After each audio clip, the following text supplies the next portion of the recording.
വളപ്പിലൊക്കെ പോയി ഇത്രയും നേരമായി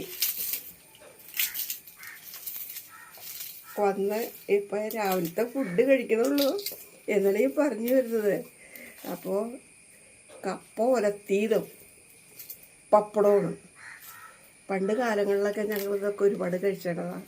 ഇതൊക്കെയാണ് ഞങ്ങൾക്കിഷ്ടം. ഞങ്ങളുടെ ആരോഗ്യത്തിൻ്റെ രഹസ്യവും ഇതൊക്കെ തന്നെയാണ്. ചേട്ടനെ കാണാൻ പറ്റില്ല കേട്ടോ,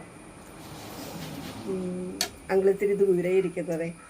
അപ്പം അതുകൊണ്ട് ഞാൻ പറയായിരുന്നു അങ്ങളെ കാണാൻ പറ്റില്ല. അപ്പോൾ ഞങ്ങൾ കഴിക്കട്ടെ. ചായ ഉണ്ട്, കട്ടൻ ചായ ഉണ്ട്. പണിയെടുത്ത് നടക്കണവർ ഇങ്ങനെയൊക്കെ തന്നെയാണ്. നേരത്തിന് കഴിക്കാൻ പറ്റില്ല. പക്ഷെ ഞങ്ങൾക്കൊന്നും ഒരു അസുഖമൊന്നുമില്ല കേട്ടോ, അങ്ങനൊരു കാര്യമുണ്ട്.